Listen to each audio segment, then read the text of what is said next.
let's talk a little bit about timing now. The standard engine has what's known as a loss of, or it's got a play in it, it's loss of motion. Basically, there's a point right, you can see right about there. We have a loss of motion. There is probably an 1/8 inch there, but it just nothing happens. And that's because the crankshaft has to come around and then start on the downstroke. So what we want to happen is to right about as it's coming down, so right around there, we want that valve to open up and push the air to push that piston on down. Give it as much pressure as it can, get on around, and come up this way for the exhaust to open. Should be opening right around there. And that is correct. The exhaust is opening right there. I know you guys can't see that. The exhaust is opening on there. It's about at its highest place right there. So as it goes around and it pushes up, that exhaust should be open fully right there. Alright, so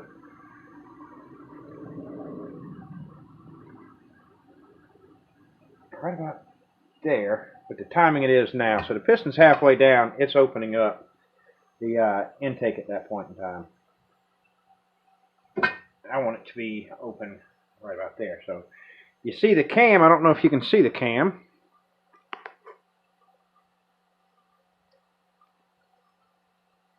The cam lobe is about halfway, so it's about to open up fully. Once it gets here, it'll pretty much be open fully, pressing it the rest of the way down to bring it on around. There's some more loss of motion right there. So we're going to go with the original timing that's on this right now. It needs to be changed, we'll change it, but for right now we're going to go with the way it is. So I think it's going to be about spot on. We might can move it forward or backwards a tooth to get that valve to open up a little bit quicker. We'll just have to see.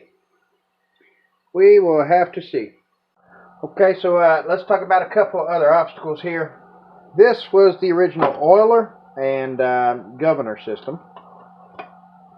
And this used to sit in here like this.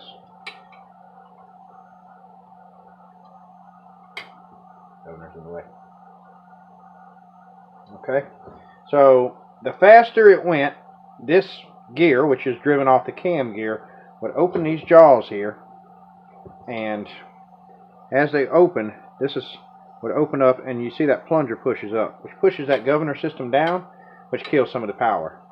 So it would not run wide open. Another thing this did was, you got to remember that this used to sit on the bottom down. Okay, so this was in oil a lot. They used to sling oil up this way and oil all that. Well, we're going to be using the gears to do that, so we don't really need that. But the obstacle we have is that much splay, and we're taking this out. That much splay is now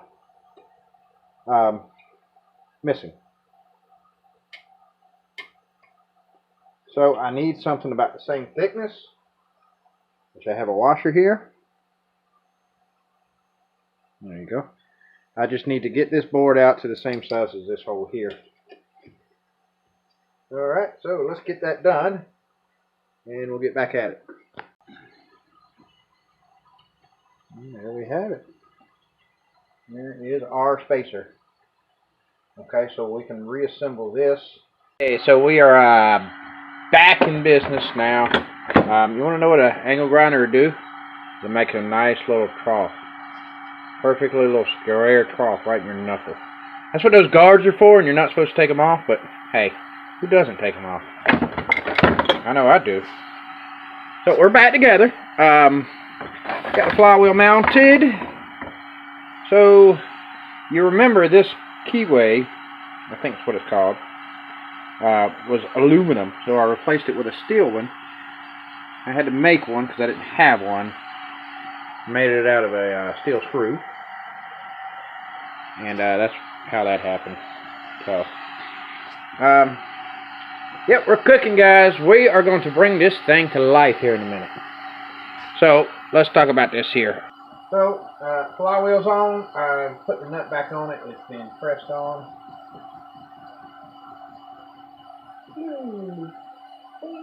Alright.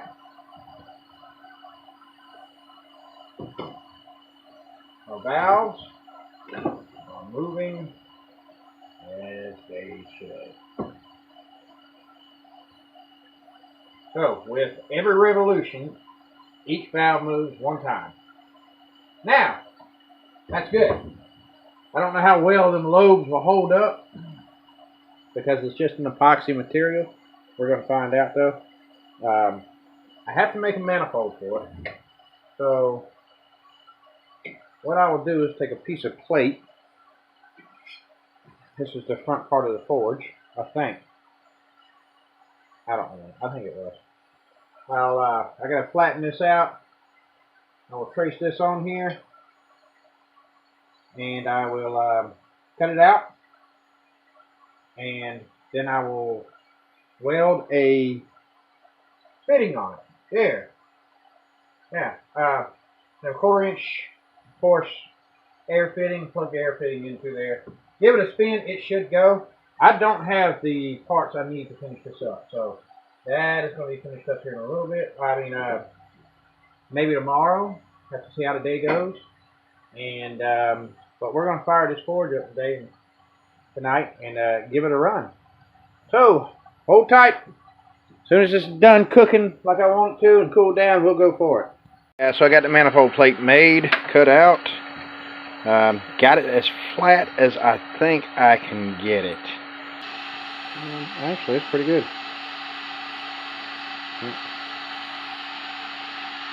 Maybe a little off, but not bad. So I'll smooth it out and get that whole board for it. Get the fitting for it.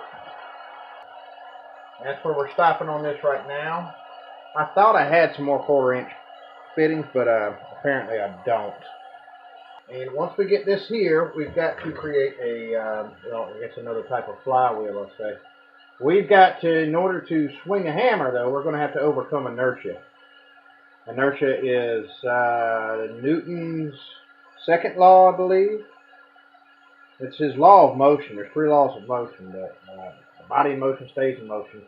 Well, we got to overcome, you know, friction, weight, gravity, all that stuff in order to do that. And what I'm thinking is having the weight to where the weight is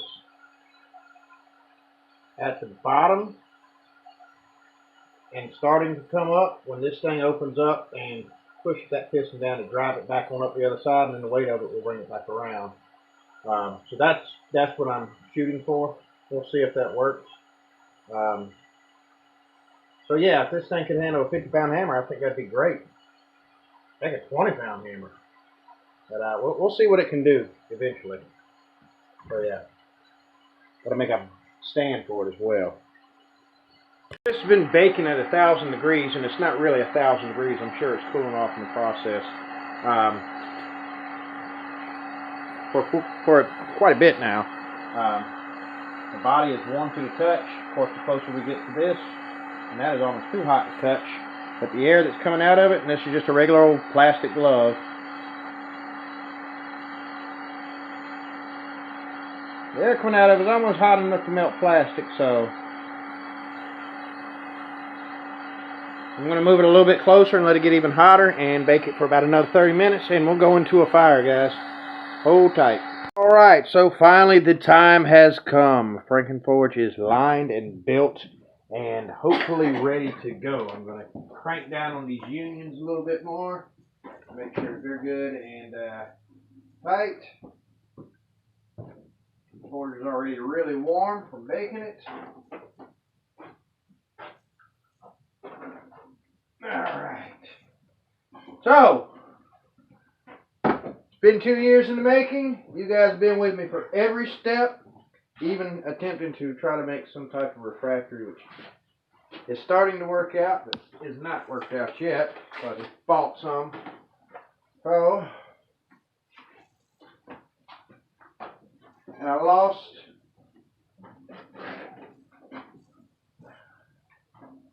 the washer to the back side of my nut there. I'm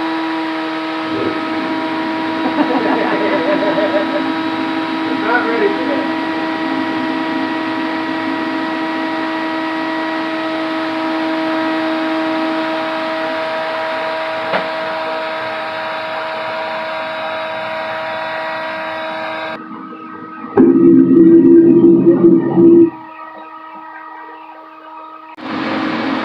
Alright, we had some technical difficulties. These had to come out. That's running really well.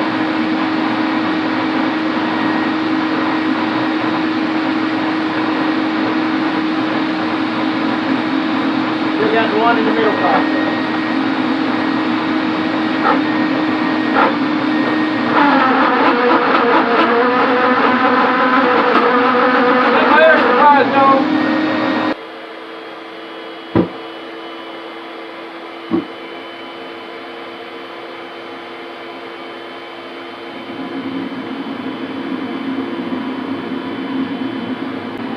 Have blistering going on, but I think it might be because I didn't let that second layer dry and cure properly.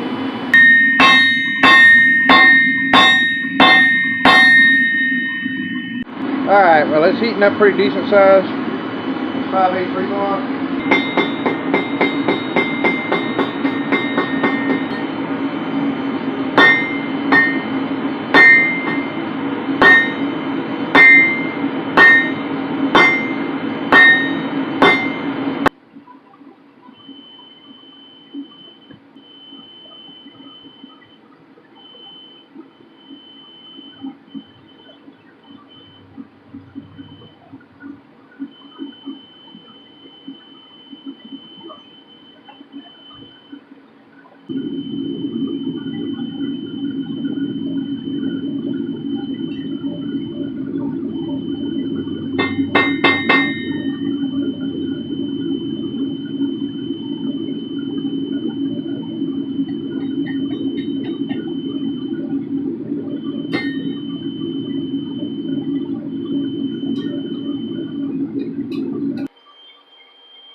Alright guys, so there you go.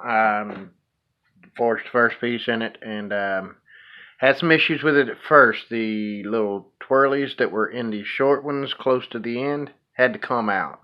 They were causing the fuel or the air fuel propane to come too slow. It slowed it down way too much and it was wanting to pop back up through the piping, which is dangerous, of course. But overall, I'm kind of happy with it. It's not as hot as I'd like it to be, but you know, I was running it at 5 psi then, but there's still a lot of area inside that forge. The KO wool expanded on me, and the refractory blistered. I wish I would have used my own recipe. I really do, but hey, it is what it is. I had so much fun. Guess what I'm doing tomorrow night? Same thing. So, I appreciate you guys bearing with me on that. Forge is done. Of course, there'll be some modifications here and there, and maybe even put a rivet murder in it eventually. But we'll see. I'm going to run that refractory until it busts to pieces and can't be used anymore. So, I'm not fighting with it anymore. I'll continue on without what I'm working on and go from there. So,